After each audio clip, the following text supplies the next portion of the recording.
물론 여긴 국민 라디오.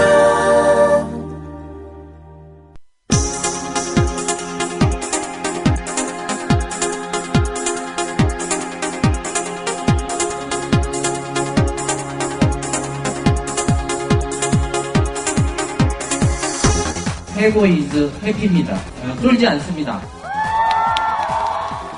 무슨 말든 할 수 있고 눈치 보지 않고 아무거나 할 수 있더라고요. 진실을 지키는 뉴스 바리케이드. 국민일보 해직 기자 조상훈의 뉴스 바. 청취자 여러분 안녕하십니까? 조상훈입니다. 8월 12일 화요일 뉴스바입니다. 오늘 짚어볼 주요 이슈입니다. 약자에 대한 관심과 서민적 행보로 세계인들의 큰 존경을 받고 있는 프란치스코 교황이 이틀 뒤 우리나라에 옵니다. 세월호 사고 등 사회적 약자들의 고통이 끊이지 않는 우리 사회는 교황의 따뜻하면서도 강력한 메시지를 기대하고 있습니다. 오늘 초대석에서 천주교 정의구현사재단 김인국 신부를 연결해서 프란치스코 교황의 방한 의미 미리 짚어보도록 하겠습니다. 법원이 내란음모 혐의 등으로 재판에 넘겨진 통합진보당 이석기 의원에 대한 항소심 공판에서 내란음모는 무죄, 내란 선동은 유죄라며 1심보다 형량을 줄여 징역 9년을 선고했습니다. 이석기 의원 변호인단과 검찰 모두 항소심 판결을 이해할 수 없다는 입장입니다. 이상규 의원으로부터 이석기 의원 항소심 판결에 대한 통합진보당 입장 들어보겠습니다. 잠시 광고 듣고 화요일 뉴스바 이어가겠습니다. 정부에선 빚내서 집 사라는데 사야 할지 말아야 할지 모르겠어요. 사회생활 하려면 경제 지식이 필수인데 어디서 마땅히 배울 데도 없고. 뉴스를 봐도 뭔 소리인지 한 개도 모르겠고 누가 좀 속 시원히 알려줬으면 좋겠습니다. 아직도 신문이나 주간지를 통해 정보를 얻으시나요? 이제 보다 정확하고 심도 있는 실시간 현실 경제 정보를 받아보실 수 있습니다. 대한민국 대표 민간 싱크탱크 김광수 경제연구소. 김광수 경제연구소의 경제시평으로 현실을 꿰뚫어 보십시오. 가입 문의는 031-908-0172.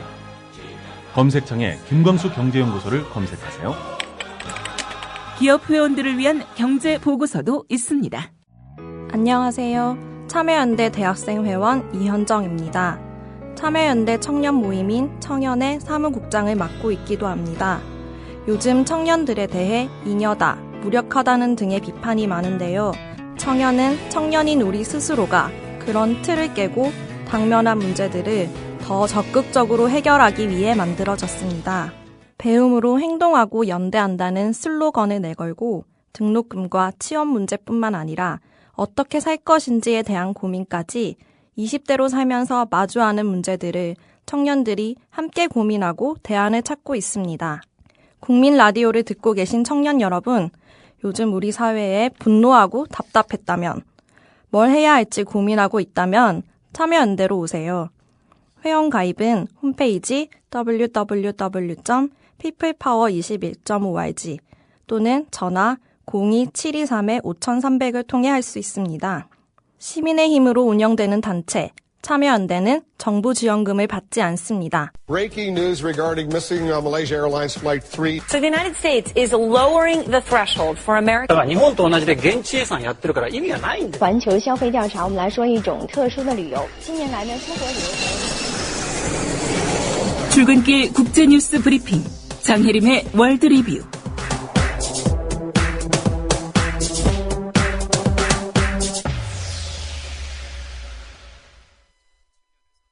네, 밤사이 주요 국제 뉴스부터 정리하겠습니다. 장혜림 캐스터입니다.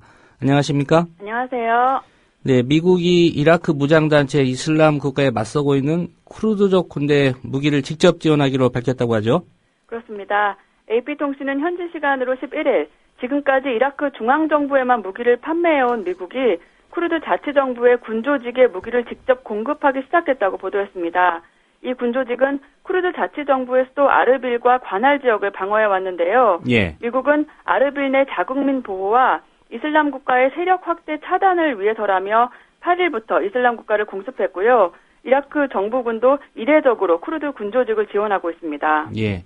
이 미국이 지상군 투입은 안 하면서 쿠르드족 군대가 이 반군과 맞서게 하는 그런 전략을 구사하고 있는 것 같습니다. 네. 네, 힐러리 클린턴이 오바마 대통령의 대이라크 정책 비판하고 나섰다고요?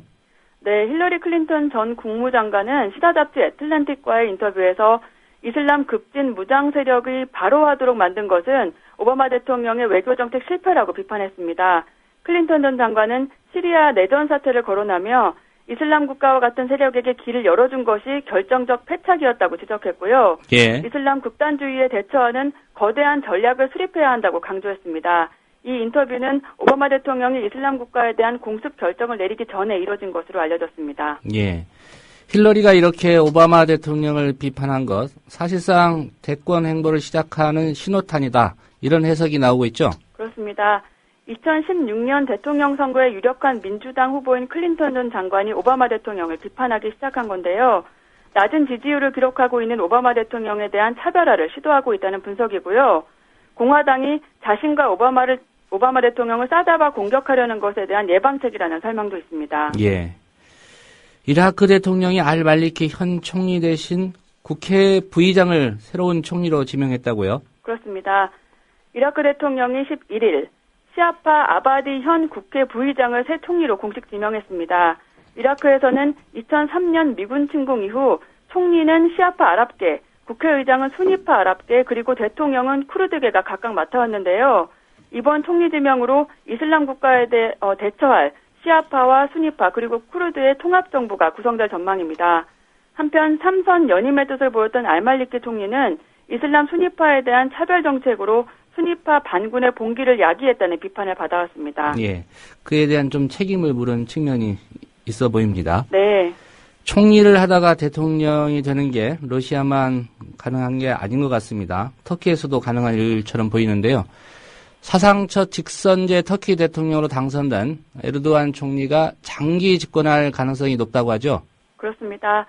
터키 에르도안 총리는 약 12년간의 총리 임기를 끝내고 28일 대통령에 취임합니다.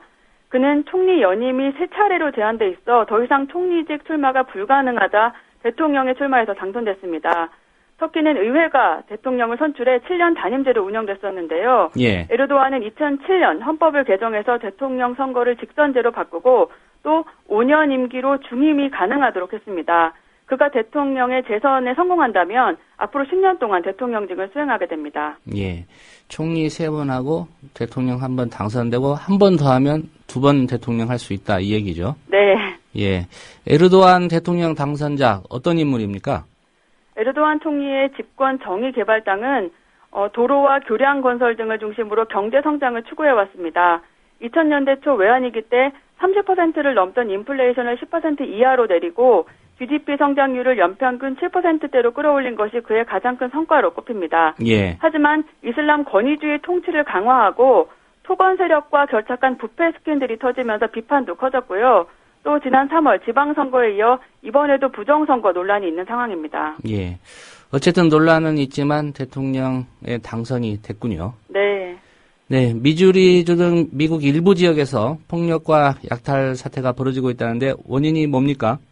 현지 시간으로 지난 10일 미국 미주리주 퍼거슨시에서 10대 흑인 청년이 경찰에 총을 맞고 숨진 사건이 있었는데요. 예. 이것에 대한 항의 시위가 폭력과 약탈 사태로 번지고 있습니다.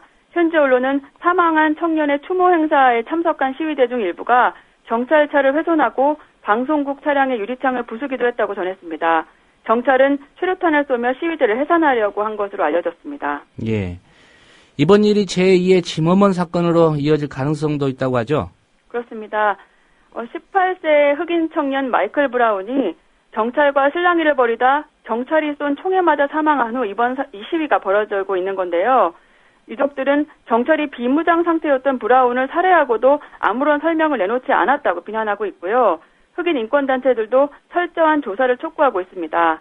지난 2012년에는 히스패닉계 민간 방범단원인 조지 지머먼이 흑인 고교생과 난투극을 벌이다 총을 쏴서 숨지게 한 사건이 있었는데요. 당시 지머먼은 정당방위로 무죄 판결을 받아 흑인 사회와 인권단체에 공분을 샀습니다. 예. 중국 관영 매체가 발해를 중국 역사의 일부로 간주하는 인식을 드러냈다고 하는데 구체적으로 어떤 주장을 하고 있습니까?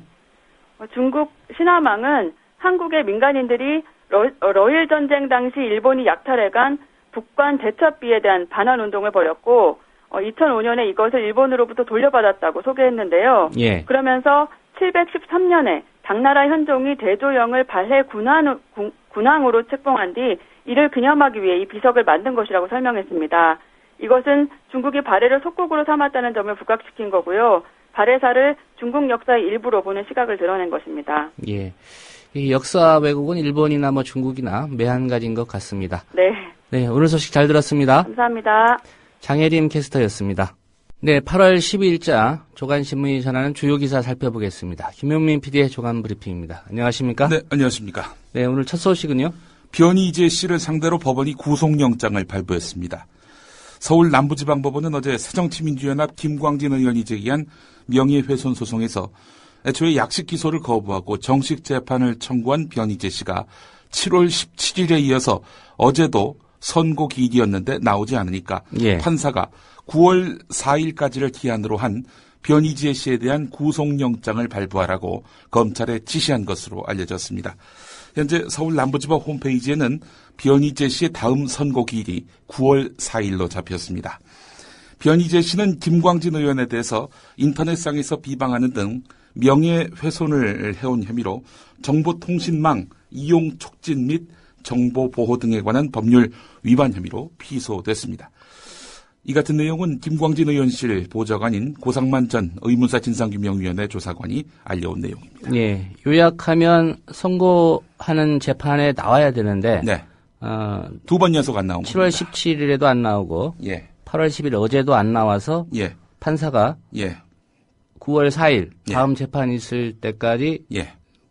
구속영장을 발부해서 구속하라. 네. 이걸 지시했다는 얘기죠. 그래서 이제 고상만 조사관이 이게 구인인지 구속인지 자기 구속으로 들은 것 같은 데서 재차 법원에 확인해 봤는데 예. 구속이라고 합니다. 예, 알겠습니다. 예. 변희재 씨 관련해서 오늘 조선일보가 또 한 면을 털어서 변희재 씨를 쉴드를 쳤습니다. 도대체 어제 이어서 오늘 왜 이렇게 대대적으로 변희재가 이정희 통합진보당 대표를 상대로 종북이라고 이야기한 것.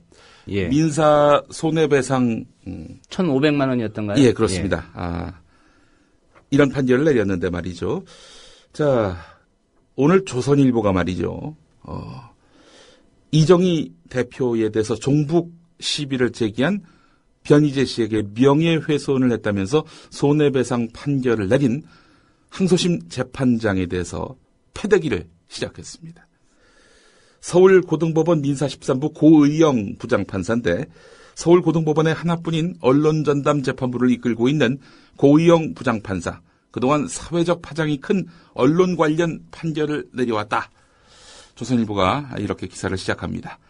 무슨 판결을 내려왔느냐. 지난 6월 미국산 쇠고기와 광우병 의혹을 방영한 MBC PD 수첩 제작진이 왜곡 보도로 명예가 훼손됐다며 중앙일보와 소속 기자를 상대로 낸 손해배상 청구 소송 항소심에서 제작진에게 총 4천만 원을 배상하라라면서 원고 일부 승소 판결을 내렸다는 겁니다. 같은 달 천성산 터널공사 손실액을 허위로 부풀려서 명예훼손을 했다면서 지율스님이 조선일보를 상대로 낸 소송에서도 조선일보를 지게 했다. 이런 얘기죠. 고의영 판사가 말입니다. 보도에 따른 명예훼손에 대해서 언론사 책임을 더 무겁게 판단하는 듯한 판결을 이어니어 내렸는데 2011년 BBK 사건을 수사했던 검사들이 김경준 씨를 회유 협박했다는 의혹을 보도한 주간지 시사인을 상대로 낸 소송에서는 시사인의 손을 들어준 적도 있었다. 조선일보가 적시하고 있습니다. 당시 재판부는 수사 과정에서의 직무 집행은 국민 감시와 비판의 대상이 되기 때문에 명예훼손 책임을 엄격히 따져야 한다. 악의적이거나 현저히 상당성을 잃은 기사라고 보기 어렵다. 이러면서 시사인의 손을 들어줬다는 겁니다. 그러니까 이제 보수 언론에 대해서는 책임을 엄하게 묻고 시사인을 진보 언론이라고 이렇게 판단하진 않았지만은 이 주간지 시사인에 대해서는 또 이렇게 헐거운 잣대를 들이댔다라는 것이 조선일보 기사의 내용입니다. 왜 이렇게 어제 오늘 연이어서 변희재를 쉴드치면서 재판부를 이렇게 겨냥했는가 봤더니 이 고의영 재판장과 조선일보의 과거 악연이 있었던 겁니다. 네. 고이영 재판장에 대한 이런 불편한 감정을 기사로 토로하는 그런 신문입니다. 조선일보의 힘을 보여주고 싶었던 터였을까요? 자, 계속해서 어제 통합진보당 이석기 의원의 항소심 선고 결과에 대한 분석 기사 살펴보도록 하겠습니다. 예. 오늘 그 한겨레 사설을 보면은 내란 음모 무죄 당연한 판결이다 이런 제목의 사설이 실렸습니다. 내란 음모 무죄 판결은 당연하다. 내란 음모죄가 성립하려면 실제로 내란을 실행하려는 합의가 있어야 하고 그 합의에 실질적 위험성이 있어야 한다는 것이 대법원의 기존 판례다. 법원이 인정한 대로 내란이 모의됐다는 지난해 5월 12일 모임에선 온갖 이야기가 어수선하게 오갔을 뿐 어떻게 내란 행위를 벌일 것인지 역할 분담이나 구체적인 준비 방안에 대한 합의가 없었다. 이석기 의원 등에게 이를 실행에 옮길 힘과 가능성이 있었던 것 같지도 곧바로 실행에 옮길 만한 급박한 상황인 것 같지도 않았다. 실행 가능성 자체가 없는 내란 음모 혐의에 대해서 법원이 증거 부족을 이유로 해서 무죄를 선고한 것은 그런 점에서 법 원칙을 지킨 합당한 판단이다. 이렇게 한겨레가 분석했습니다. 실제로 아이들이 뛰어노는 그런 자리에서 내란을 모의했다. 이게 참 납득하기 힘든 그런 당시 상황이 있었죠. 자, 하지만 한겨레는요. 법원이 이석기 의원 등에게 굳이 내란 선동죄를 적용한 데 대해서는 걱정하지 않을 수가 없다. 법원은 이석기 의원이 강연에서 전쟁에 대비한 물질적 준비를 언급한 것이 선동이라고 판단했다. 하지만 이석기 의원의 강연 자체에서 폭력적 파괴 행위를 명시적으로 언급한 대목은 찾아보기 힘들다. 내란 음모 혐의가 무죄인 터에 내란 선동 혐의는 인정하는 것도 어색하다. 무엇보다 이런 판결로 정치적 소수파의 정부 비판이나 과격한 선동이 처벌 대상으로 굳어진다면 자칫 표현의 자유에 대한 심각한 침해로 이어질 수 있다. 이렇게 한겨레가 우려했습니다. 그러니까 강연에서 전쟁에 대비한 물질적 준비 이 언급했다고 9년형이 선고된 거 아니겠습니까? 이 한마디 했다고 감옥에 9년 동안 들어갔다 와야 하고 환갑 지나서까지 정치를 못한다. 이게 너무 과혹한 거 아니냐? 라는 비판이 이어지고 있는 겁니다. 미국 연방대법원의 사례를 한겨레가 소개하고 있는데 정치 집단을 선동죄로 처벌하기 위해서는 급박하고 실질적인 위험이 있어야 한다고 판결한 바 있는데 이석기 의원 강연에 그 정도로 급박한 위험이 있는지도 의문이다. 이런 합리적인 의구심을 제기했습니다. 통합진보당 이석기 의원 항소심의 그 핵심은 RO의 존재를 인정할 수 없다. 이거 아니겠습니까? 자, 이게 바로 헌법재판소에서 심리 중인 통합진보당 정당 해산 심판에도 영향을 미칠 수 있을 것으로 판단이 됩니다. 지난해 11월에 법무부가 헌법재판소에 진보당에 대한 정당 해산 심판을 청구한 주요 근거가 바로 RO였거든요. RO는 반국가 단체인 민혁당의 잔존 세력을 주축으로 결성된 단체로 북한의 대남혁명 노선을 따르고 대남혁명 역량 강화를 위해서 진보당을 포섭했다. 이렇게 법무부가 주장했습니다. 법무부는 그러면서 분당 사태를 겪으면서 RO가 주축인 경기 동부연합이 당권을 장악했고 진보당의 의원과 주요 당직자, 보좌관, 시도당 그리고 지역위원장 등 상당수가 RO 조직원으로 확인됐다. 이렇게 주장했습니다. 따라서 진보당은 곧 RO이고 이석기 의원의 내란 음모, 선동 혐의 기소를 통해서 RO의 위헌적 활동이 확인됐기 때문에 해산돼야 한다 이런 논리였습니다. 그러나 어제 법원 판결로 법무부의 주장에 빨간불이 켜졌습니다. 법원이 RO 조직 존재를 인정하지 않았기 때문입니다. 통합진보당은 그동안 RO의 존재를 인정할 수 없고 존재한다 해도 진보당과는 무관한 일부에 불과하다라고 주장해 왔는데 RO의 존재를 인정할 수 없다는 이런 진보당의 입장이 받아들여진 거 아니겠습니까? 한 중견 판사는 정당 해산은 가장 극단적인 조치이기 때문에 최소한으로 최후에 써야 할 수단이라면서 RO의 단체성이 법적으로 인정되지 않은 상황에서 진보당에서도 일부에 불과한 모임 참석자들의 행위를 근거로 정당을 해산해야 하는 논리를 구성하기는 쉽지 않을 것이다. 이렇게 밝혔습니다. 예. 통합진보당 입장에서는 항소심 판결문 적극적으로 헌법재판소에 어떤 근거로 제시할 거고요. 네. 또 법무부가 어떤 대응을 할지는 또 두고 봐야 될 것 같습니다. 어떤 논리를 또 펼지도 상당히 주목됩니다. 조선일보 사설을 한번 보겠습니다. 이번엔 세월호 유족 옆에 나타난 광우병 선동 세력들. 새정치민주연합이 어제 의원총회를 열어서 기존 세월호 특별법 관련한 여야 합의를 전면 파기하고 재협상에 나서기로 결정했습니다. 조선일보는 이렇게 된 데에는 야당 내부 강경파 외에도 직업 시위꾼을 비롯한 외부 세력의 압박도 작용했다. 이렇게 지적했습니다. 조국 서울대 교수, 공지영 작가 등 선거 때나 다른 무슨 일이 있을 때마다 나서던 사람들. 이들 외에도 세월호 국민대책회의라는 단체, 광우병 촛불 시위, 국정원 대선 개입 의혹 사건 촛불 시위를 주도했던 단체와 사람들이 거의 그대로 참여하고 있는 이런 인사들, 세력들이 결국 세월호 유족 옆에서 지원이란 명분으로 달라붙어가지고 세월호 여야 합의를 흔들었다. 파기하게 만들었다. 그래서 조선일보는 오면에서 당내 반발 또 장외 훈수꾼 압력에 합의를 내던진 야당이라면서 야당에 대해서 맹공을 퍼부었습니다. 예. 무슨 일이 있을 때마다 그래도 나서는 사람들이 낫지 않습니까? 네, 그렇죠. 가만히 지켜보고 있는 사람들, 이 권력 입장에서는 그런 사람들을 편하지요, 대하기가. 지켜보면 다행이죠. 뭐 회방 놓고 있는 분들도 있으니까요. 가만히 있으라.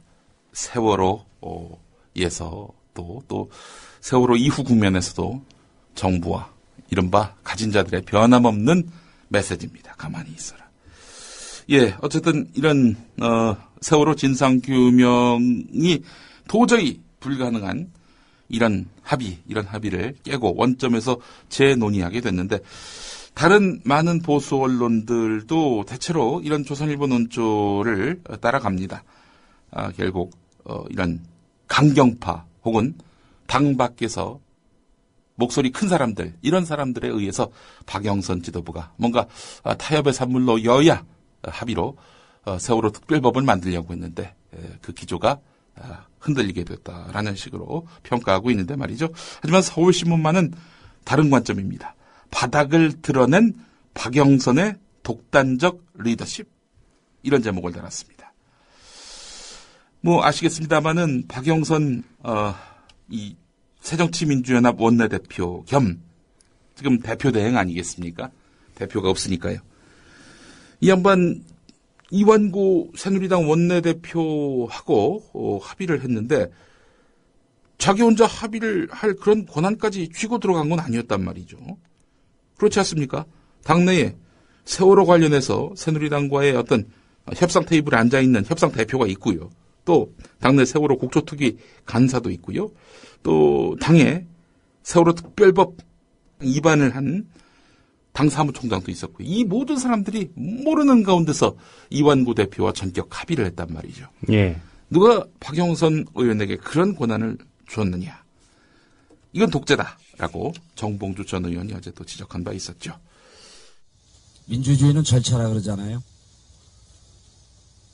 박영선 비대위원장에게 의총에서 언제 전권을 부여한 적이 있습니까? 협상에 대해서 당신이 알아서 해라.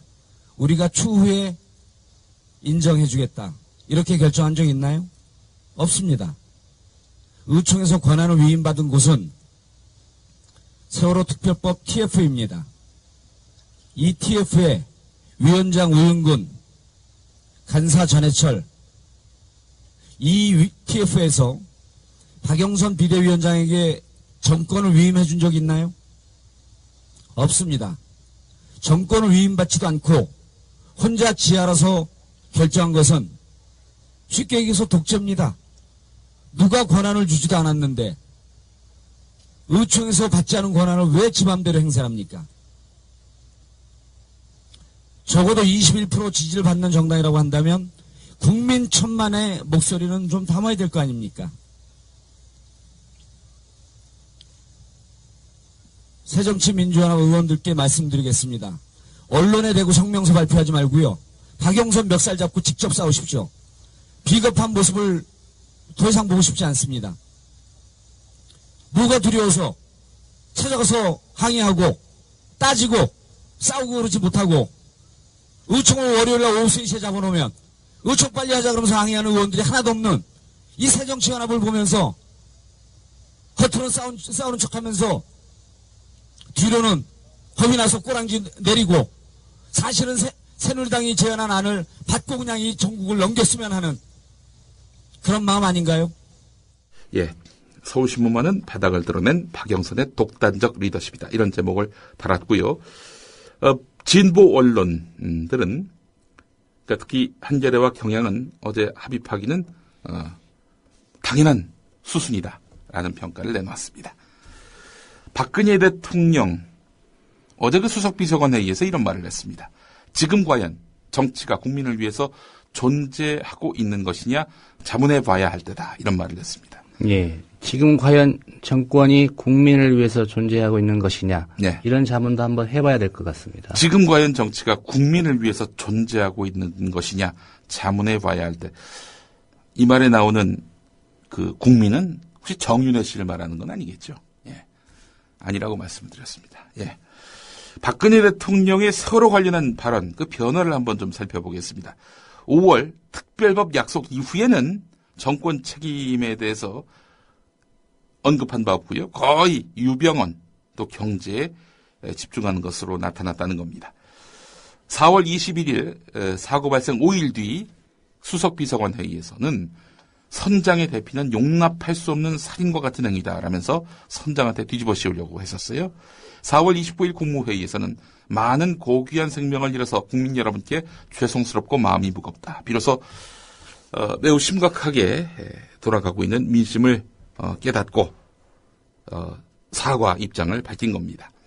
5월 4일 진도 팽목항에서 실종자 가족과 면담하는 자리에서는 사고 발생부터 수습까지 무한한 책임을 느낀다. 이런 말을 했었고요. 5월 6일 조계사 부처님 오신 날 봉축 법요식에서는 무엇이라 위로를 드려야 할지 죄송스럽고 마음이 무겁다라고 했고, 정부의 부족한 부분에 대해서 다시 한번 사과의 말씀을 드린다고 5월 16일 세월호 가족대책위원회 청와대 초청 면담에서 이렇게 밝혔고, 5월 19일 최종 책임은 대통령인 저에게 있다. 국민 여러분께서 겪으신 고통에 진심으로 사과드린다라면서 특별법 약속을 합니다. 그러나 대국민 사과 또 참회는 여기까지였습니다. 6월 10일 국무회의 유병언 검거를 위해서 많은 노력을 하고 있는데 이렇게 못 잡고 있는 것은 말이 안 된다. 6월 30일 이미 유병언은 시신 상태가 됐는데 수석비서관 회의에서 유병언을 잡지 못하고 포기한다면 앞으로도 이런 희생을 막을 수 없을 것이다. 이런 말을 했습니다. 이런 희생, 세월호 희생이 유병언으로부터 비롯됐다라는 그 인식이 여기서 바로 드러나게 되는 것입니다. 예. 대통령의 이런 인식 어처구니 없습니다. 오늘 조선일보 1면에 아주 주목할 만한 기사가 실렸습니다. 전두환 씨가 지난 9일과 지난 10일, 그러니까 주말에 노태우 전 대통령을 찾아 문병한 것으로 전해졌다. 이 내용을 다루고 있습니다. 다른 신문에서는 찾아보기 힘든 기사입니다.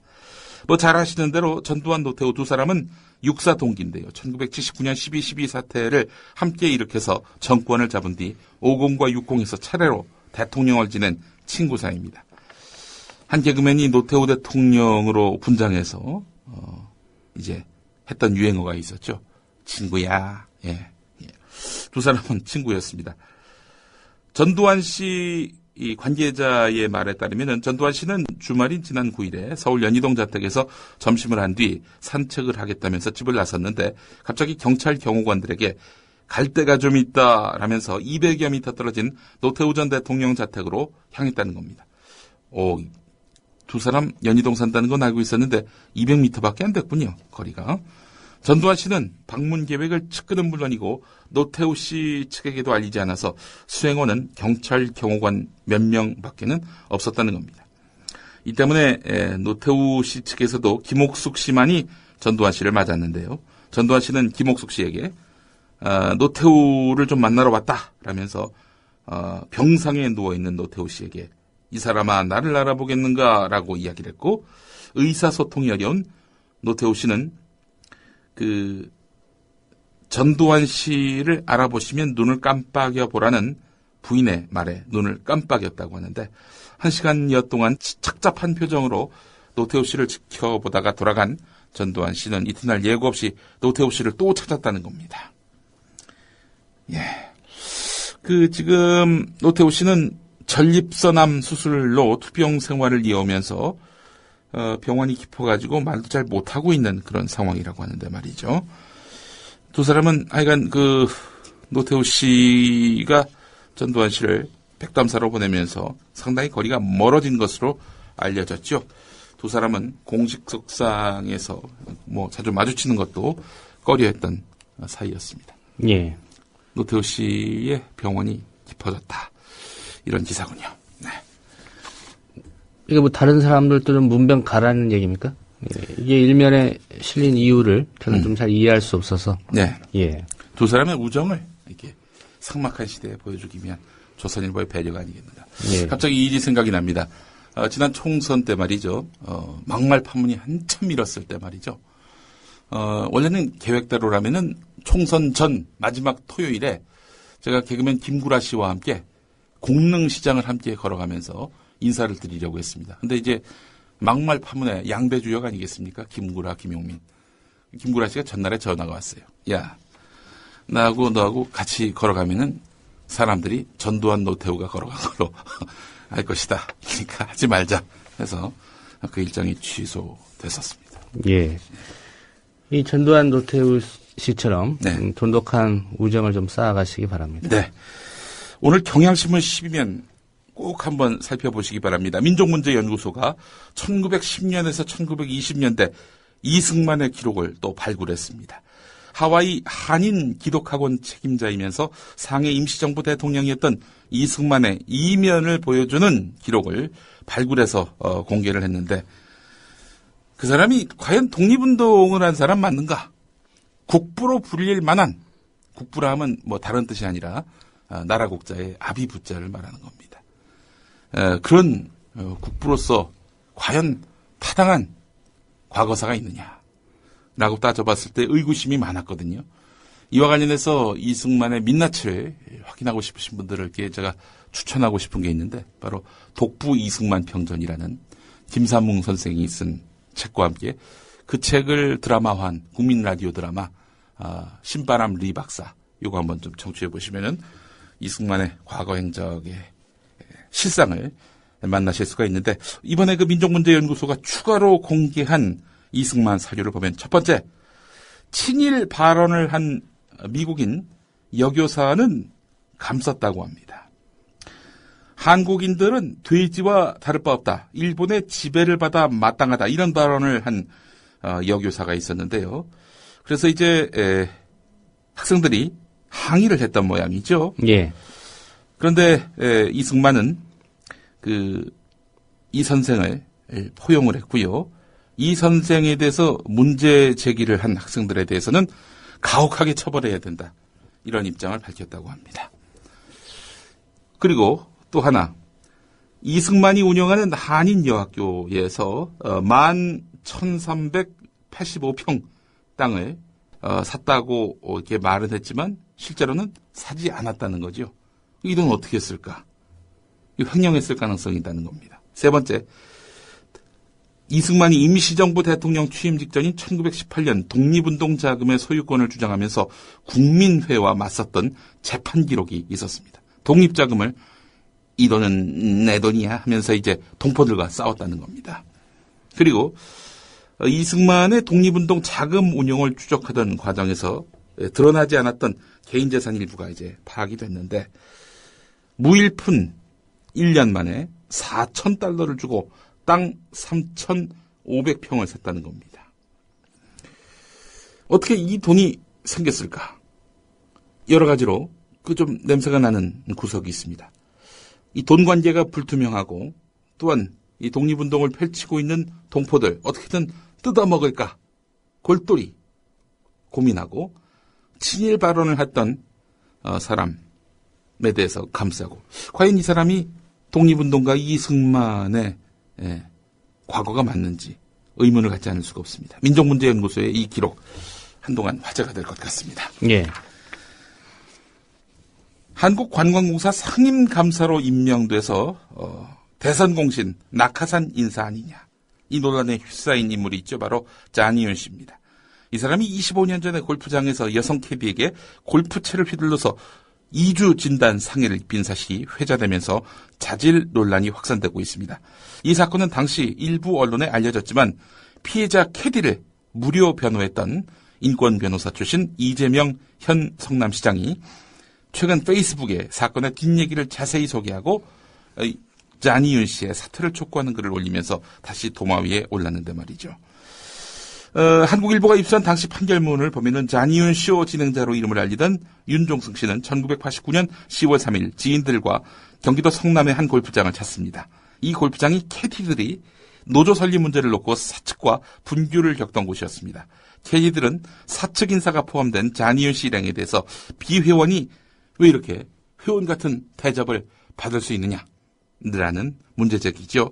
이 과정에서 카메라 필름을 뺏으려는 잔이윤 씨와 캐디들 사이에 실랑이가 벌어졌는데 격분했던 잔이윤 씨가 퍼터를 든 채 카메라를 들고 도망가던 캐디를 쫓아갔고요. 당시 27살 여성이었습니다. 예. 경사진길에서 유 씨를 붙잡던 중에 함께 넘어져서 유 씨에게 전치 2주의 뇌진탕 등 상해를 입혔다고 합니다.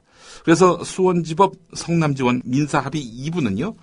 이 여성이 잔이윤 씨를 상대로 낸 손해배상과 위자료 청구 소송에서 130여만 원을 지급하라고 판결했습니다. 이 판결은 잔이윤 씨가 항소를 포기하면서 그대로 확정이 됐었다고 합니다.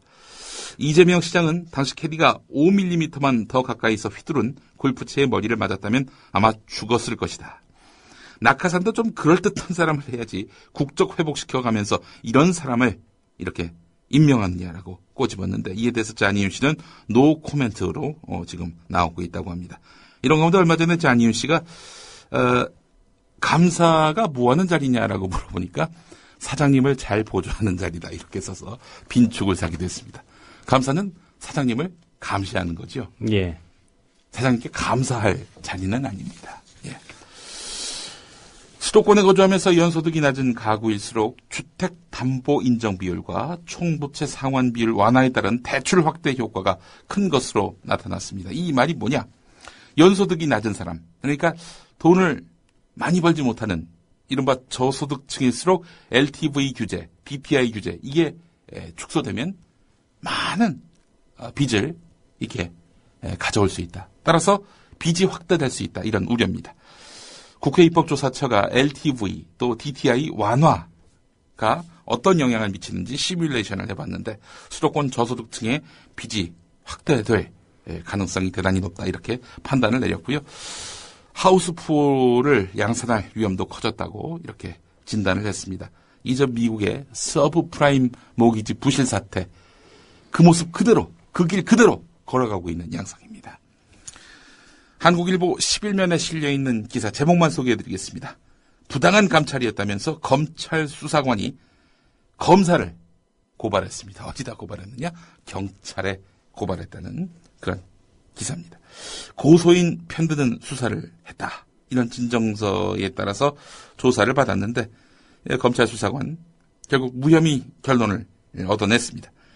근데 이게 앙심이 지워지지 않았던 거죠. 그래서 한쪽 주장만 듣고 감찰을 진행했다면서 감찰을 했던 검사를 경찰에 고발했다는 겁니다.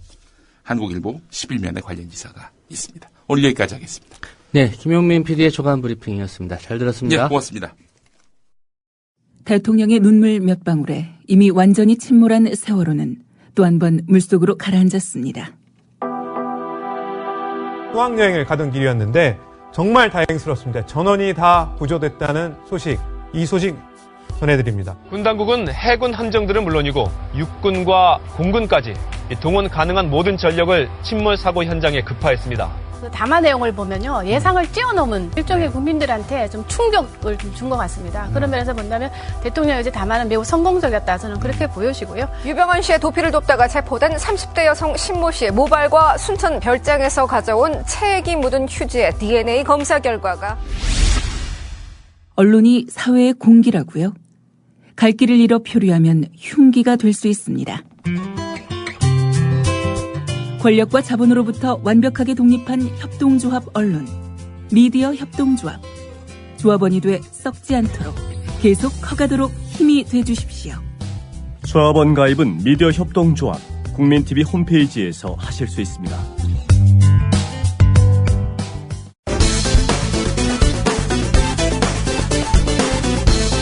(8월 11일) 새누리당 박대출 대변인. 새누리당은 사법부의 결정인 만큼 일단 존중은 합니다. 그러나 대한민국 체제의 전복을 꾀하고 헌정 질서를 파괴하려 한 사건의 충격적 전모를 고려한다면 이번 판결이 의아스럽습니다. 아직 대법원 최종심이 남아있으니 마지막까지 결과를 지켜보겠습니다. 말이 꼬이는데. 현재 국회에는 이른바 이석기 방지법이라고 하여 국회법 일부 개정 법률안이 상정되어 있습니다. 국회의원이 국가보안법이나 이 부분 새로 읽겠습니다. 상정이 아니고 계류되어 있는 건데 표현이 잘못되어 있네. 처음부터 다시 읽겠습니다. 네. 오늘 내란 음모 및 국가보안법 위반 등의 혐의로 구속 기소된 이석기 통합진보당 의원 등에 대한 항소심 결과가 나왔습니다. 재판부는 국헌 문란, 폭동 목적으로 선동했다며 내란 선동 혐의를 인정했습니다. 내란 음모 혐의에 대해서는 무죄로 판단해 1심보다 감형된 징역 9년과 자격정지 7년을 선고했습니다. 통합진보당 홍성규 대변인. 기세 등등. 벼랑 끝에 몰렸던 국정원이 조작한 이번 사건은 이로써 완전히 공중분해되었습니다. 이제 현역 국회의원과 원내제 3당을 향해 겨눴던 파렴치한 정치공작, 불온한 탄압에 대해 거꾸로 그 책임을 무겁게 물어야 합니다.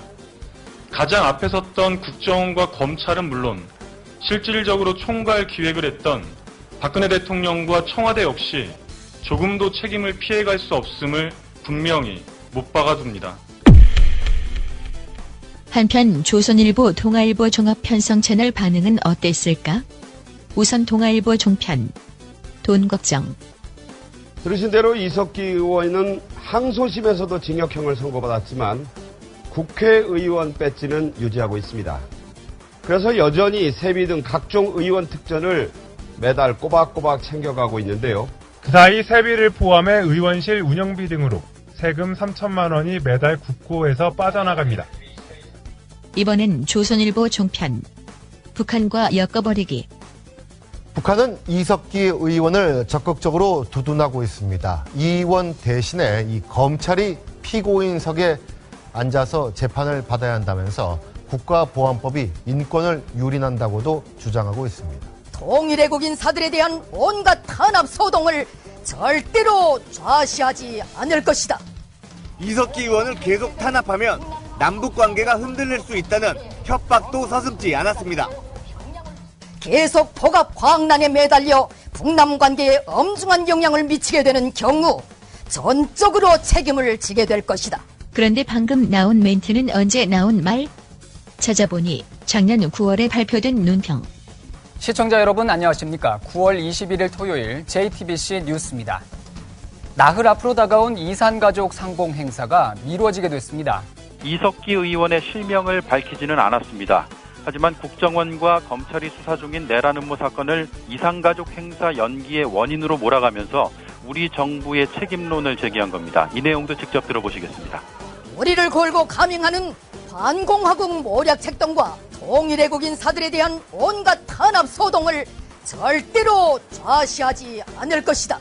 1년 전 것을 마치 어제 나온 반응으로 오인하게 하면서 1년 전 필름이라고 단 한마디도 언급하지 않는 TV조선.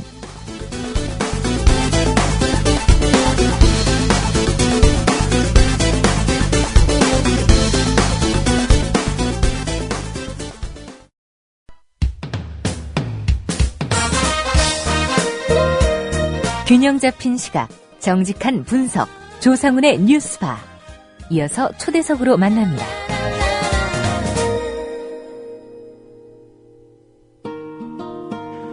네, 천주교 신자가 아니더라도 많은 국민들이 프란치스코 교황의 방한을 기다려왔습니다.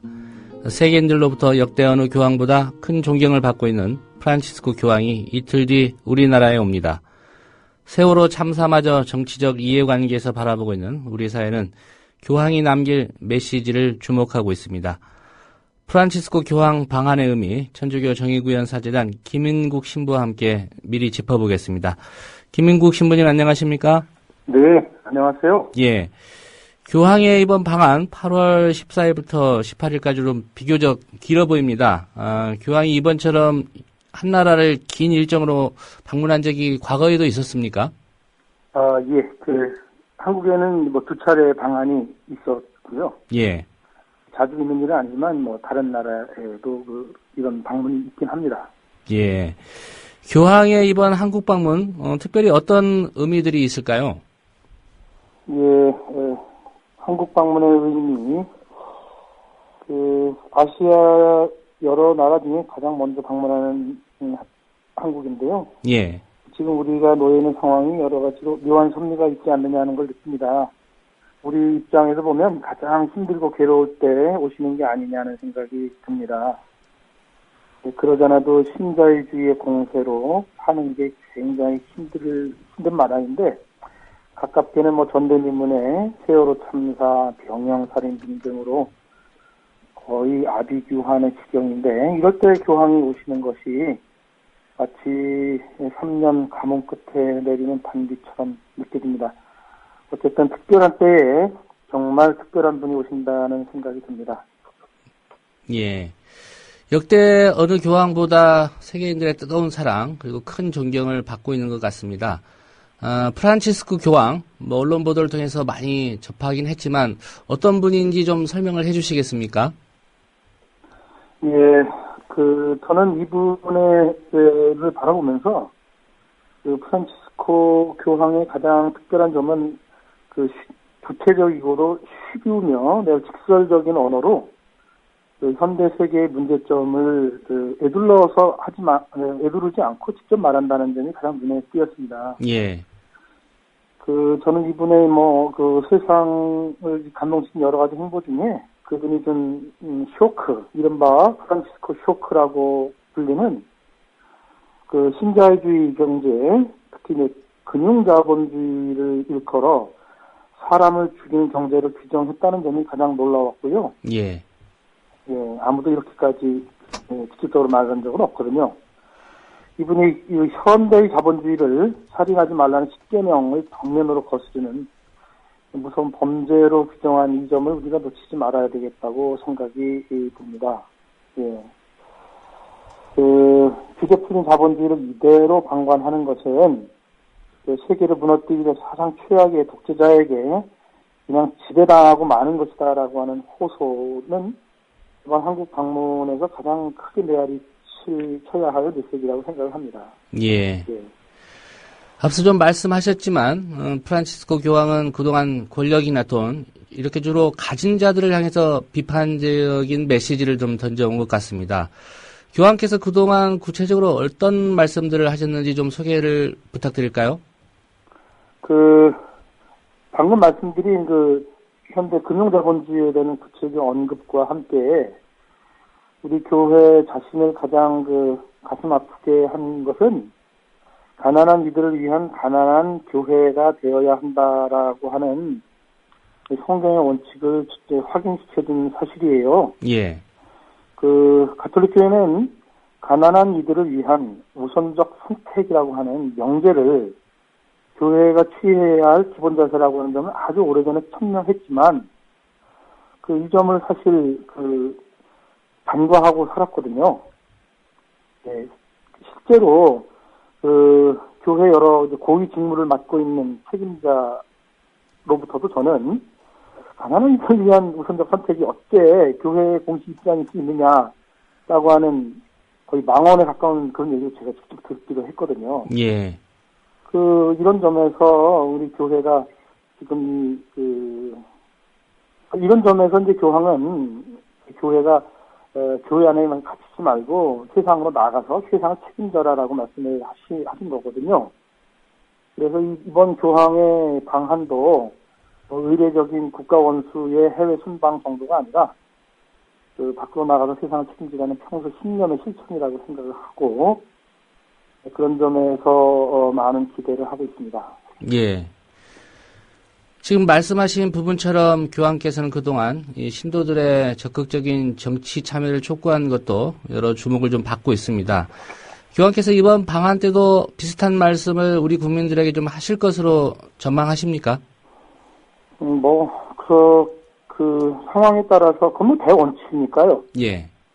그 진실된 신앙인일수록 정치에 책임을 져야 한다고 하는 것은 그 일반적인 원칙이니까 그 일반적인 원칙을 반복하시겠느냐는 모르겠습니다만 하시지 않는다고 해도 지금 우리 사회가 놓여 있는 상황에 대해서 구체적으로 좀 말씀을 하시리라고 생각을 합니다. 예. 예. 어쨌든 신도들은 정치에 참여해야 한다. 이와 같은 가르침은 만약 그분이 이제 교황이 아니라 평범한 신부나 주교였다면 전형적인 종북좌파로 몰려서 붉은 딱지와 함께 이제 퇴출되고 그럴 케이스였다고 저는 생각하는데 예. 한국 사회가 이제 그분이 교황이시니까 그렇게까지는 못하고 아마 이제 겉으로는 교황의 방안을 이렇게 두 손 들어서 환영하는 것 같지만 속내는 그렇게 간단하지 않을 것 같다는 생각을 나름 해봅니다. 예. 특별히 지난해부터 올해 초까지 이어진 정치 상황에서요. 천주교 쪽에서 여러 가지 좀 정치적인 의견을 내놨고요. 일부 보수 언론이나 또 보수 단체들은 종교가 정치에 관여하는 것은 합당하지 않다. 이런 주장도 폈습니다. 네. 이런 우리 사회 분위기를 교황께서도 잘 알고 계십니까? 글쎄요. 한국 문화에 관한 면밀히 검토하시고 연구하셨겠지요. 그런 점들을 아셨으면 좋겠다는 생각이 드네요, 사실. 예. 종교는 정치에 관여하지 말아야 된다고 하는 거는 정말 전형적인 종교에 대한 후진적 이해로부터 나오는 건데, 아마 그렇게까지 한국 사회와 한국 교회 수준이 인천할까? 그렇게까지는 생각하지 않을 것 같아요. 예. 그건 정말 끔찍한 일이니까요. 한 가지 좀 다른 차원의 얘기입니다만은, 교황 방한을 앞두고 일부 기독교 단체에서는 우려를 나타내기도 하고 또 반대하는 운동을 전개하기도 했습니다. 이런 부분은 종교인으로서 보시기에 어떤 생각을 좀 갖고 계십니까? 좀 종교의 차원이 아니라 사람에게 취해야 될 기본 이의가 아니죠. 상대에 대한 존중, 깊은 존중, 관용 이런 차원이 아니잖아요. 자기하고 생각이 다르다고 해서 자기의 신념과 어긋난 부분이 있다고 해서 그렇게 근본적으로 상대를 부정하는 것은 글쎄요, 무서운 일이라고 생각합니다. 예. 교황의 4박 5일 방한 어떤 일정으로 짜여져 있고 비교적 많은 그런 일정이 잡혀 있는 것으로 알고 있습니다. 그런 일정들 중에서 김 신부님께서 특별히 주목하시는 일정은 어떤 거고 왜 그런지 좀 설명을 부탁드리겠습니다. 원래 교황 방문의 첫 번째 목적은 아시아 청년대회에 참가하는 거였는데요. 예. 아무래도 하이라이트는 광화문 광장에서 열리는 시복식이라고 생각합니다. 근데 여기에도 묘한 역사가 섭리가 있는데요. 예. 그 옛날에 신주를 태우고 제사를 폐했다는 이유로 국가의 미움을 받아서 참수당했던 이른바 사학 죄인들이 영광스럽게 된 날인데요. 국가의 그 지원과 보호를 받아가며. 근데 이제 하필 그 자리에 지금 상황에서 국가의 미움을 받다시피 하는 천덕꾸러기들 이른바 세월호 유가족들이 거기 곡기를 끊어가면서 한 달째 거기 계시거든요. 예.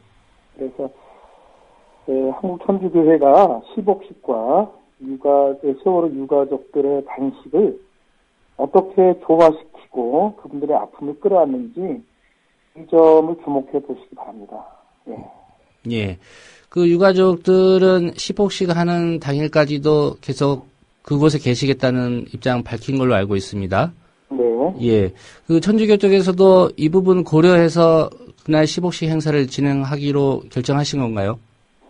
그거는 이제 조화로운 해결책을 계속 찾아가고 있다고 들었는데요. 예.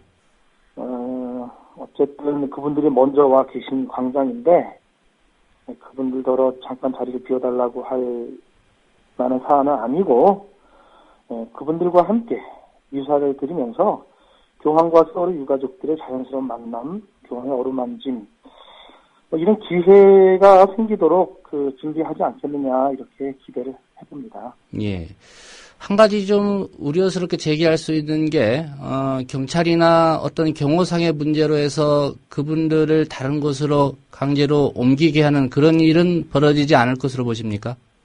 그런 일은 벌어지지 않으리라고 생각해요. 왜냐하면 교황이 평소의 신념이 억울한 사람, 아픈 사람, 눈물 흘린 사람, 가난한 사람들인데 사회적 약자를 몰아내면서 10억씩을 거행한다? 이거는 10억씩의 의미 자체를 부정하는 근본적인 패착이죠.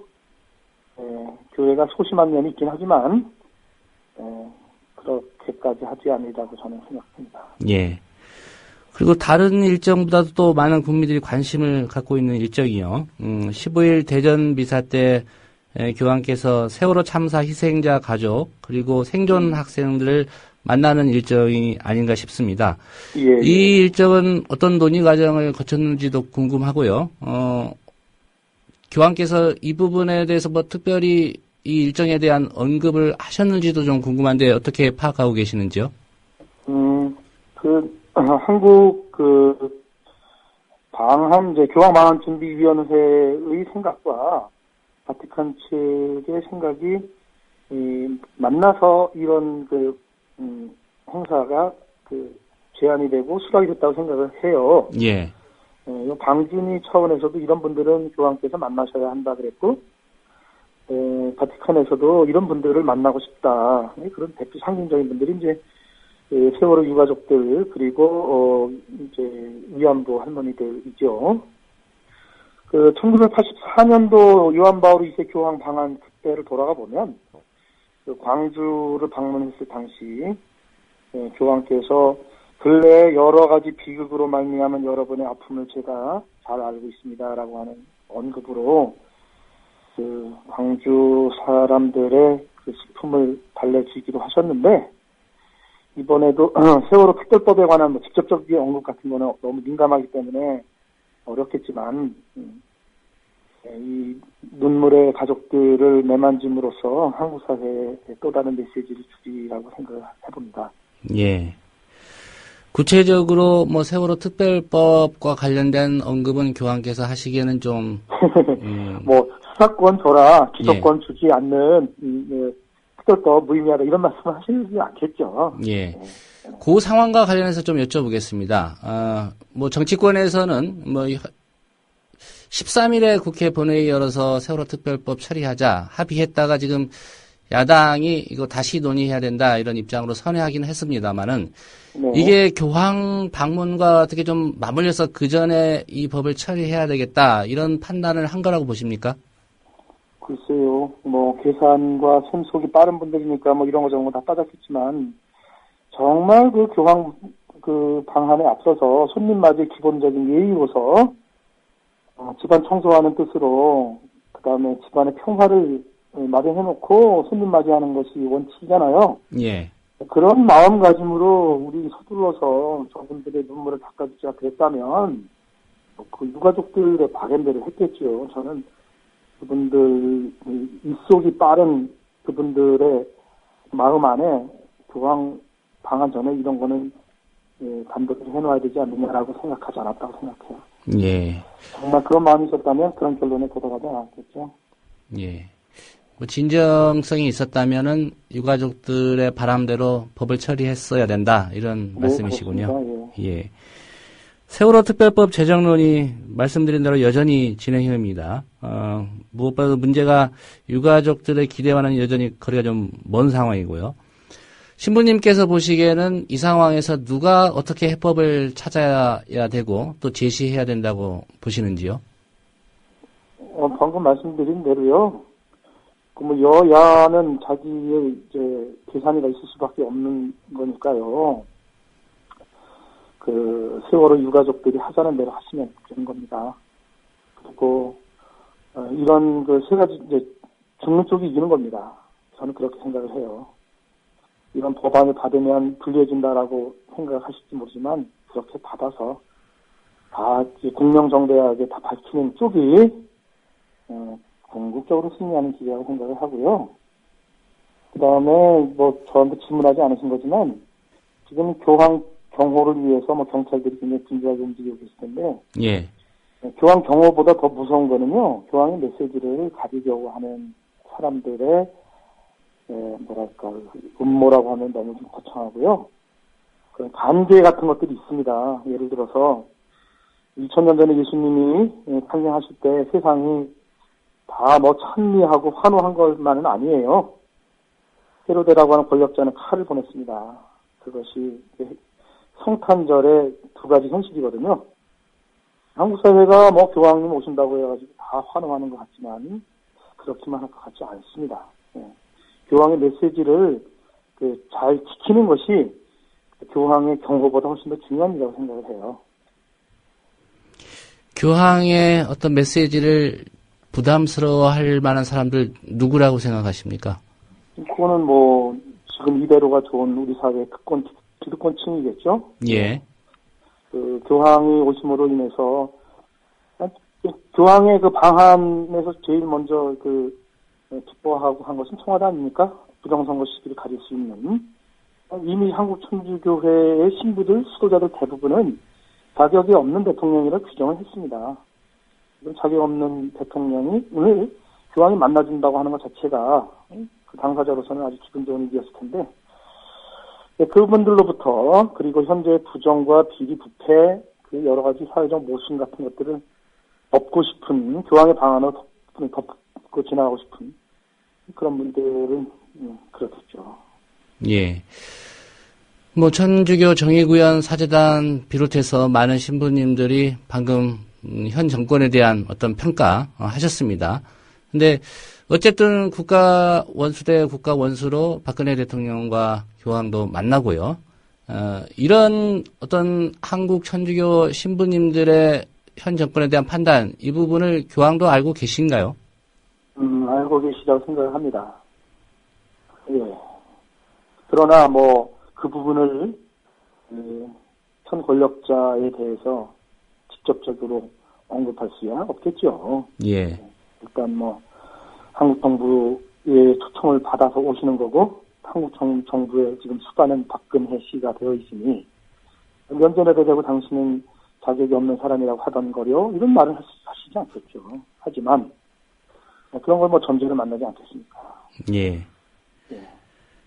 예, 마지막으로 세월호 특별법 얘기로 좀 돌아가서 한 말씀만 더 여쭤보겠습니다.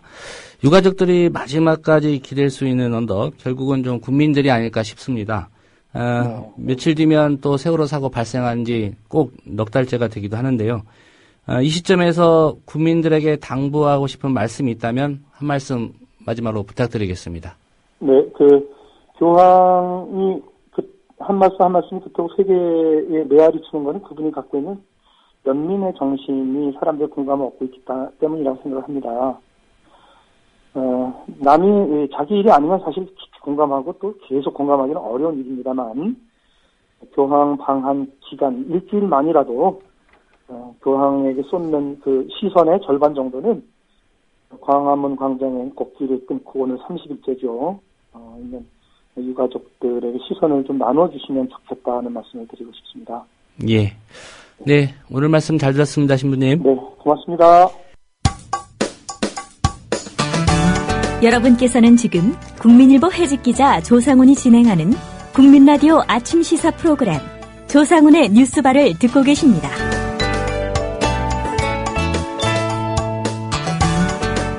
법원이 어제 통합진보당 이석기 의원 항소심 공판에서 내란 선동 등을 유죄로 인정, 1심보다 감형한 징역 9년을 선고했습니다.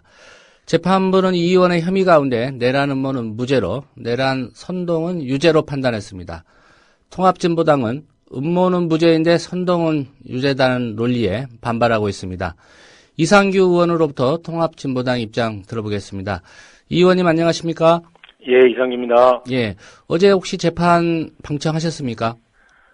방청권을 못 얻어서 직접 들어가지는 못했습니다. 예, 우선 어제 항소심 판결에 대한 통합진보당의 입장부터 좀 들어보겠습니다. 내란 음모가 무죄 나온 데 대해서는 이 법과 양심에 따른 판결이라고 생각을 하고요. 예. 그런데 내란 음모가 무죄인데 내란 선동이 유죄가 나온 거는 재판부가 지금 여러 가지 정치권에 대한 어떤 눈치 보기, 예. 그런 결과가 아닌가, 그런 부분은 좀 아쉽긴 하지만 어쨌든 내란 음모가 아니라고 하는 점이 명확히 밝혀진 거는 그나마 다행이라고 생각을 하고 있습니다. 예. 말씀하신 그 내란 선동 혐의는 유죄고 내란 음모는 무죄다. 이게 법적인 논리로는 성립이 가능한 얘기입니까? 성립이 안 되는 거죠. 그러니까 이제 내란 음모가 안 되는 이유로 얘기한 가장 중요한 게 이제 아로 예. 그 내란의 주체가 없었다라고 하는 거고요. 그 다음에 내란 음모의 구체적인 논의가 없었다. 그리고 그것을 실행하지 않았다. 이제 이런 거 등등이거든요. 예. 근데 이런 게 없었다면 그러면은 내란 선동이라고 하면은 이석기 의원이 강연을 통해서 내란을 일으키자. 야, 우리 다 같이 내란 하자. 이런 얘기를 해야 되는 거잖아요. 예. 근데 국정원이 왜곡 조작한 녹취록, 이제 800군데가 이제 바뀌었거든요. 재판하면서. 그 녹취록 어디에도 이석기 의원이 그렇게 얘기한 대목이 없습니다. 이석기 의원은 오히려 반전 투쟁을 해야 된다. 평화를 위한 전 국민적인 이런 어떤 운동을 펼쳐나가야 된다. 그리고 모험주의를 해서는 안 되고 지금 정세를 우리가 잘 봐야 된다. 이런 얘기를 했거든요. 그러니까 예. 이게 전쟁을 막기 위한 행동을 호소를 했는데 오히려 전쟁을 했다. 그걸 이제 선동했다. 이렇게 얘기한 거는 이제 전혀 맞지 않는 건데 이제 재판부가 내란 음모를 무죄로 할 수밖에 없는 상황이 되니까 그나마 어쩔 수 없이 그렇게 이제 고심해서 이걸 이제 구색 맞추기로 끼워 넣은 것이라고 생각을 하고요. 예. 대법원 판결에서는 보다 명확하게 바로 잡힐 거라고 그렇게 기대하고 있습니다. 예. 어제 검찰이 보니까 내란 음모 무죄 선고된 거 이거 받아들일 수 없다. 즉각 상고하겠다 이런 입장이었는데 물론 이 부분에 대해서는 변호인단도 같은 입장이었습니다. 내란 음모가 무죄인데 내란 선동이 유죄다. 이건 이해할 수 없다. 변호인단도 즉각 상고할 계획이신가요? 예, 바로 상고는 할 거고요. 예. 근데 이제 1심에서도 재판부가 재판하는 과정에서 어떻게 얘기를 했냐면 검찰이 아로는 기소를 하지 않았다. 따라서 이 재판부에서는 아로에 대해서는 판단하지 않는다. 그리고 진보적 민주주의에 대해서도 이 재판부는 판단하지 않는다. 이렇게 명확하게 얘기를 했거든요. 예. 그런데 이석기 의원의 유죄의 근거로 아로의 실체를 인정하는 정도가 아니라 판결문에 아주 굉장히 장황하게 썼습니다. 1심 재판부 때 그랬단 말이죠. 예. 그러니까 저희가 보기에는 1심 재판, 그 판사가 쓴 판결문이 아니에요, 그거는. 자기가 했던 얘기를 180도 바꾸었거든요. 예. 이제 정치적 판결이라고 하는 거고요. 이번 이제 판결도 그 사실에 입각하면 내란 음모가 도저히 될 수가 없으니까 결국 궁여지책으로 어쩔 수 없으니까 그렇다고 이제 계속 이제 재판부가 어떤 이제 사회적 여론이나 눈치를 볼 수밖에 없으니까 그래서 이제 궁여지책으로 내란 선동을 이제 집어넣은 그런 거에 불과하다고 보고 있는 거고요. 예. 어쨌든 이제 1심, 그 다음에 이제 항소심을 거치면서 진실이 조금씩 밝혀져서 그나마, 그리고 이제 많은 이제 국민들이 이 재판에 관심을 갖고 지켜봐 주신 그런 어떤 이제 이 덕택이 아닌가 생각해서요. 저희는 좀 더, 그러니까 재판은 재판대로 대응하더라도 진보 진영, 진보당이 저희가 이제 반성할 부분이 여러 대목이 있을 수가 있다. 그런 점을 좀 겸허하게 좀 돌아보는 그런 계기로 이렇게 생각하고 있습니다. 예. 대법원에서 더 나은 결과가 나올 거라고 좀 기대를 하고 계신 것 같은데요. 네. 어쨌든 법적으로 좀 다퉈볼 소지가 있다 이렇게 보시는 건가요? 그렇습니다. 그러니까 내란이라고 하는 것은 그 이제 아까도 제가 이제 잠깐 얘기를 했지만 내란의 주체가 있어야 되고요. 예. 구체적인 내란의 계획이 있어야 되고요. 그 계획을 2명 이상이 논의를 하고 그것을 위한 실행 준비까지가 들어가야만 내란 음모가 되는 거거든요. 근데 이제 이 전체가 없기 때문에 내란 선동도 말이 안 되는 건데 뭐 그 부분에 대해서는 대법원에 이제 가서는 이제 서류 심사를 중심으로 하게 될 텐데 저희가 어떤 제대로 대응할 생각입니다. 예. 이번 항소심 판결이 지금 헌법재판소에 가 있는 통합진보당 위헌정당 해산 심판 청구, 이게 어느 정도 영향을 줄 것이냐, 이것도 좀 관심인 것 같습니다. 이 부분은 어떻게 전망하십니까? 글쎄 뭐 저희가 보기엔 결정적이라고 보거든요. 통합진보당을 해산해야 된다고 하는 여러 가지 이유 중에서 가장 중요한 것이 그 현실적이고 명백한 위험성인데 그것이 바로 이 내란 음모이기 때문에 내란 음모가 무죄가 나왔다고 하면 예. 더 이상 통합진보당의 해산 이유는 없어진 거죠. 지금 이제 법무부는 결국 이제 지금 이제 그 닥쳤던 개가 지붕 쳐다보는 격으로 완전히 지금 허탈감에 빠져 있을 거라고 봅니다. 예. 이 정당 해산 심판 청구 이 사건은 지금 어느 정도까지 진행이 됐죠? 지금 10차까지 이제 변론이 진행됐고 오늘도 이제 또 있거든요. 예. 예, 근데 법무부가 제출한 증거 자료만 1톤 트럭으로 3대 분량입니다. 그러니까 대회의실, 커다란 회의실에 쌓아두면은 사람 허리 높이로 해갖고 전체가 다 채워질 분량으로 굉장히 많고요. 예. 저희는 과연 그 헌재 재판관들이 그걸 전부 다 검토를 했는지조차도 의문이 갈 정도로 아주 빠른 속도로 지금까지 진행이 되어 왔거든요. 그리고 법무부는 심지어 지난 그 지방선거 전인 5월 15일까지 그 판결을 내려달라 이렇게 이제 공문을 통해서 압박을 하기까지 하는, 사실은 행정부가 헌법 기능에 대해서 이 협박을 할 정도로까지 상권 분립을 침해하는 그렇게까지 했는데도 불구하고 이게 지금 이제 진행이 이렇게 된 거기 때문에요. 좀 법리와 상식에 입각해서 진행이 되었으면 좋겠다. 그러니까 통합진보당이 잘못한 게 있다면 국민들로부터 심판을 받고 국민들의 따가운 질책을 받는다면 저희는 그걸 수용할 그런 용의가 있는데, 이렇게 강제적으로 저희를 해산하려고 하는 것은 민주주의를 정면으로 거스르는 것이기 때문에 박근혜 정부가 떳떳하다면 정치적으로 국민들을 위한 그런 그 제대로 된 이런 행정과 정치를 잘해야 되는 것이 아닌가 이런 생각입니다. 예. 이 위헌정당 해산 심판 청구 어느 정도 시기에 좀 결론이 날 거라고 예상을 하고 계십니까? 그러니까 이게 이제 제대로 되면은 내란 내란 음모 재판 법원 판결까지 확정이 된 후에 그 확정을 받고 나서 판결을 하는 것이 맞고요. 예. 그렇게 본다면 올 연말 또는 내년 초 정도라고 생각을 합니다. 그런데 법무부가 제출한 증거 자료 그리고 저희가 거기에 대한 반박 자료 낸 것을 제대로 검토를 한다면 한 2, 3년은 걸릴 수밖에 없는 거거든요. 예.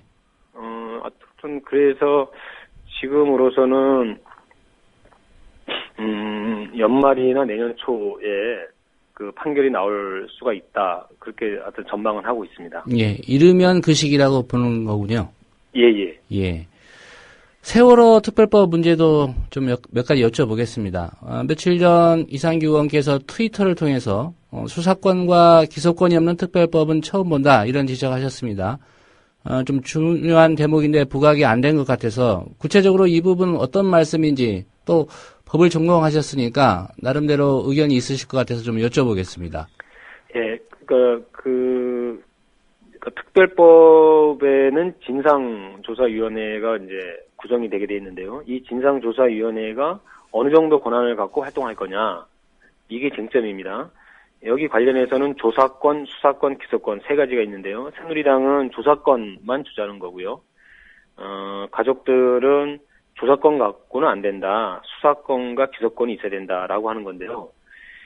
가족들이 이렇게 주장하게 된 주요한 이유는 국정조사를 직접 경험을 했기 때문입니다. 예. 그러니까 세월호 국정조사를 하면서 이 국회의원들이 갖고 있는 국정조사의 권한에도 불구하고 집권 여당 새누리당은 진실을 밝히기보다는 방어에 급급했고 행정부 쪽에서는 당연히 자료 제출을 제대로 하지 않았습니다. 청와대 증인 채택 여부 등등에서부터 굉장히 많은 우여곡절을 겪지 않았습니까? 예. 그러다 보니까 국정조사? 국회의원이 갖고 있는 조사권 갖고도 이건 전혀 진실을 밝힐 수가 없구나. 그렇다면 강제조사권, 강제수사권이 보장돼야 한다라고 하는 것이 이제 이걸 지켜본 유족들의 결론이었고요. 그래서 예. 수사권을 요구하게 된 것입니다. 예. 그런 거이기 때문에 수사권을 가져야 되는데 이 수사권을 갖는 방식은 사실은 진상조사위에 수사권을 부여할 수도 있지만 여러 가지 대체 수단도 있는 거거든요. 예. 그러니까 가족들이 추천하는 경찰관, 사법경찰관이 포함이 되면 그 경찰관이 수사권이 있기 때문에 그것을 활용하는 것도 하나의 방법이 되는 거고요. 근데 그런 차원에서 이번에 여야 밀실 합의 과정에서 특검보를 집어넣은 것도 이제 그런 발상이라고 볼 수 있는데 이왕 그렇게 할 거라면 진상조사위원회에 직접 수사권과 기소권을 주지 못한다면 진상조사위원회에 경찰관과 검사를 포함시키고 그 경찰관과 검사는 가족이 추천하는 걸로 이렇게 하면 되는 거거든요. 예. 의지만 있다면 새누리당이 의지만 있다면 기존의 수사 체계를 흔들지 않은 차원에서 충분히 이 수사권과 기소권을 보장할 수 있다는 얘기입니다. 예. 지금 정치권의 협상은 새누리당과 새정치민주연합 중심으로 이루어지고 있습니다. 합의했다가 다시 협상하자 이런 쪽으로 가고 있는데 여야 협상 과정 어떻게 평가하고 계십니까? 글쎄요, 사실 이제 양쪽의 TF팀 쪽에서는 상당히 활발한 논의가 이루어졌고 이 과정에서 가족들의 요구사항도 많이 반영이 된 걸로 알고 있거든요. 예. 아쉬운 점은 비교섭단체가 포함되지 않은, 이런 건 아쉽긴 하지만, 저희도 이제 가족들과 소통을 계속하고 있고, 그리고 새정치민주연합 쪽하고도 소통을 계속하고 있기 때문에 저희의 의사가 전혀, 이렇게 전달이 안 되거나 그런 건 아닙니다. 예. 다만, 가족들의 요구나, 진보 정당들의 요구가 좀 더 명확하게 무게가 좀 실렸으면 좋겠다. 이런 바람은 있고요. 가족들은 한마디로 이렇게 말씀하십니다. 국민들을 믿고 갔으면 좋겠다. 현재 야당의 힘만 갖고 일을 하려고 하면 여러 가지 어려움과 역부족이 있을 수 있지만 그럴 때 그것을 제대로 세워줄 수 있는 힘이 바로 국민들이다. 국민들을 믿고 뚜벅뚜벅 정도를 걸어갔으면 좋겠다라고 하는 유족들의 이야기를 다시 한번 새정치민주연합이 심사숙고해서 그렇게 재협상에 나서 주기를 바라는 마음입니다. 예. 네, 오늘 말씀은 여기까지 듣고요. 앞으로 위헌정당 해산 심판 청구 과정이라든가 상고 과정에서 또 여쭤볼 말씀이 있으면 인터뷰 요청을 드리도록 하겠습니다. 오늘 말씀 잘 들었습니다. 예, 고맙습니다. 네, 통합진보당 이상규 의원으로부터 어제 법원이 내린 이석기 의원 내란 음모 혐의 항소심 재판 결과에 대해서 얘기 나눠봤습니다. 네, 오늘 뉴스바가 준비한 소식은 여기까지입니다. 지금까지 제작의 김효진 PD였고요. 저는 조상훈이었습니다. 내일 오전 7시 30분에 다시 인사드리겠습니다. 들어주신 여러분 고맙습니다.